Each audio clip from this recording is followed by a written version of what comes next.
this is effects of heat acclimation on the rectal temperature. So again, like unacclimated athletes compared to the acclimated, you can see just how much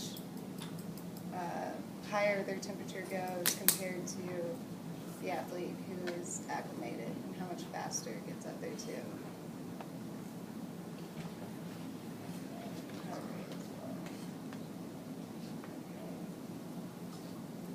Cold illness, hypothermia. Oh, that should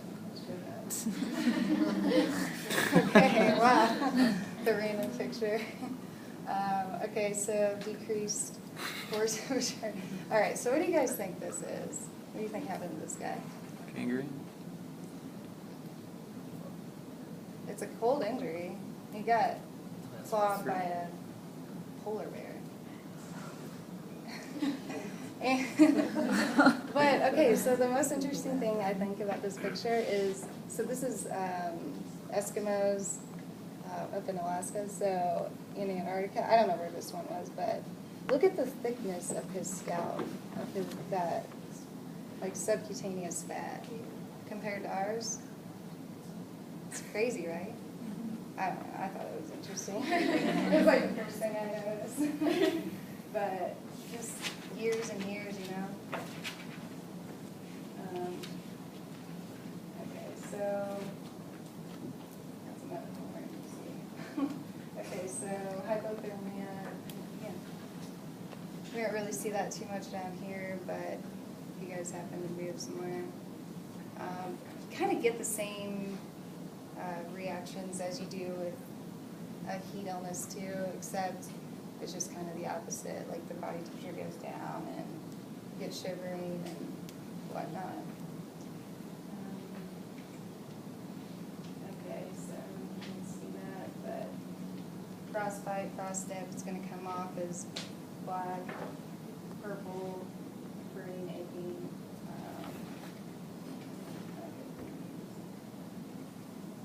Okay, so what you want to do for that? Reed's kind of touched on that, you know, avoid the massage because they can't feel that. You can end up burning them. Prevent after-drop. Know the risk factors and who could be at risk. So proper clothing, avoid wet clothing, and rewarm slowly. Okay. Oh yeah, so this is the female athlete triad. Okay, so there's 3 things that make up the female athlete triad. Disordered eating, osteoporosis, and amenorrhea.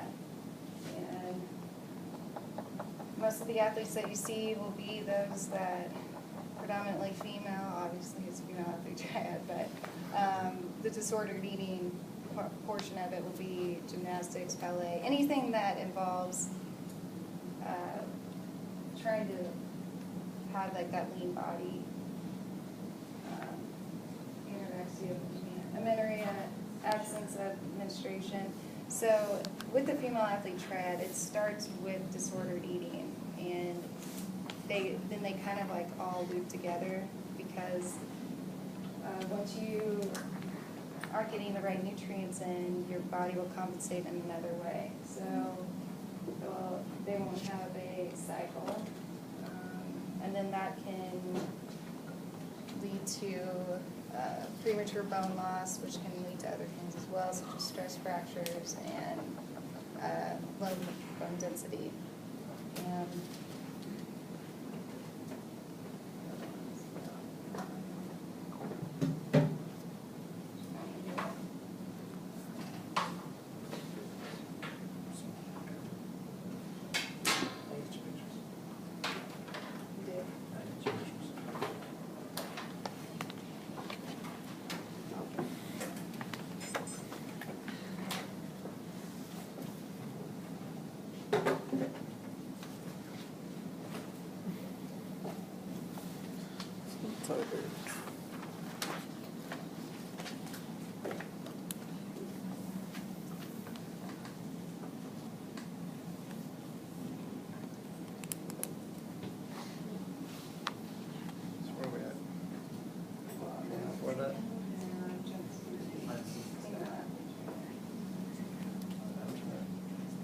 much fun doing that.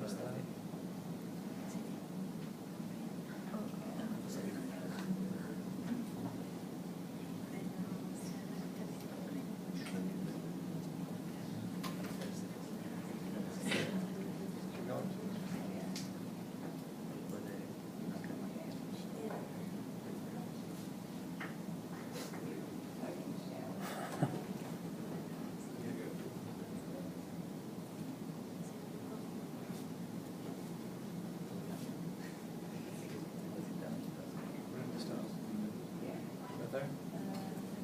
More?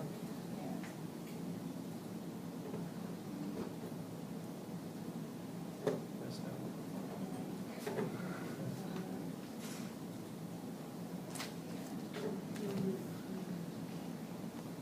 Cool.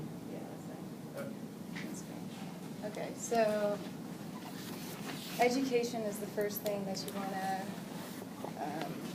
look or inform your athlete on. Like, hey, give them the right nutritional advice if you can. Maybe even refer them to a dietitian. Also, being able to identify, like, yourself, like, see the warning signs of an athlete that is looking like, hey, you're seeing that they're losing a lot of weight, or they're getting moody, kind of wearing bigger clothes, whatnot.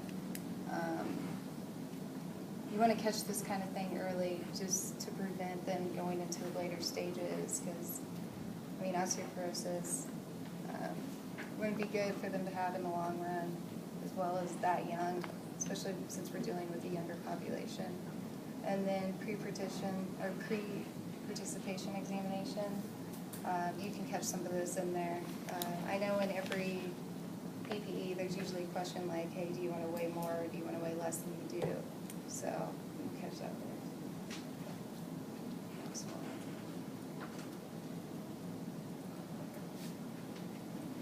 Okay. Treatment ideas. A lot of schools will have access to a sports psychologist, or you can refer them to a sports psychologist if you don't feel comfortable giving that advice and talking to them.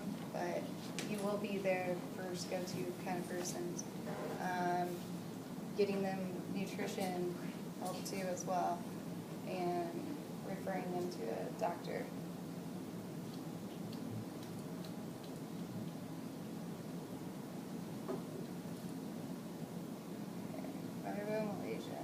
All right, this is a non-life-threatening condition, but it's where these people, patients, they'll just have generalized pain, fatigue, kind of all, like in all four quadrants of the body.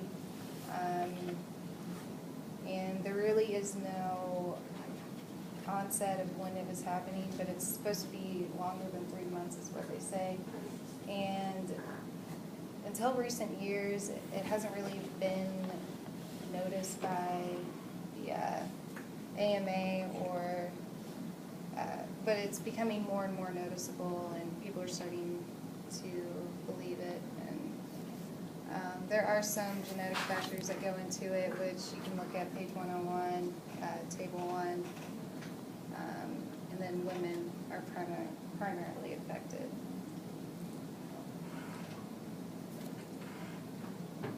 So this is kind of just a picture to show you. So they will literally have problems like in every single part of the body. And there's even some trigger points that you can press on that will cause pain, and that too. And, have you ever seen this? No. No, I've never seen this. Yeah, that'd be horrible.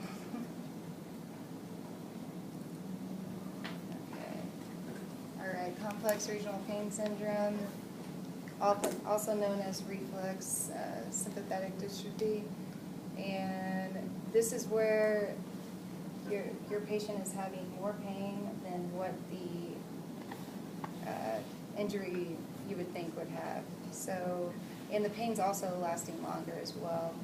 And it's just like excruciating pain. I've never dealt with this, but Reed has. And 3 athletes with this before. happens in women more than men.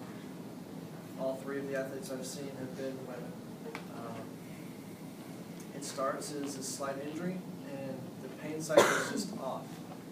Normally how you get a pain and the intensity will begin to die down. It's like a positive feedback loop where the pain begins to get worse and worse and worse. So it's like a misinterpretation in the brain of the signals that are coming from the injury site. So that pain from anything, to the point that pain from falling water from a shower head will be excruciating. The intensity, people prefer to have amputations if it's unresolved than to leave the limb there and deal with what they have. It's significant.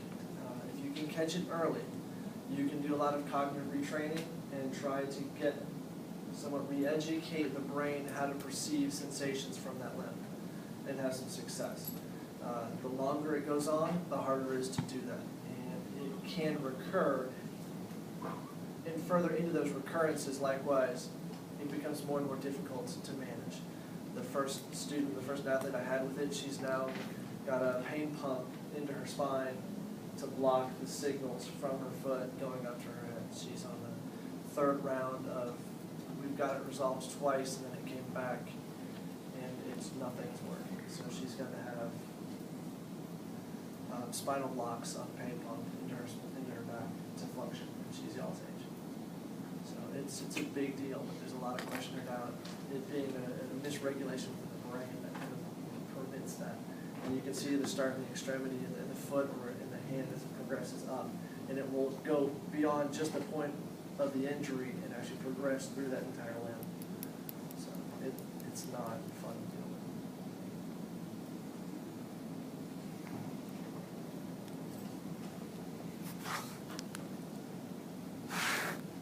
Okay, deep vein thrombosis. You guys heard about this before, maybe? Okay. Usually associated with periods of long sitting down, airplane rides overseas. They'll always warn you about it. And it's pretty much getting a blood clot in your vein because of the lack of blood flow going on. And they will swell up, just like in this picture right here. And yeah, that's pretty much it.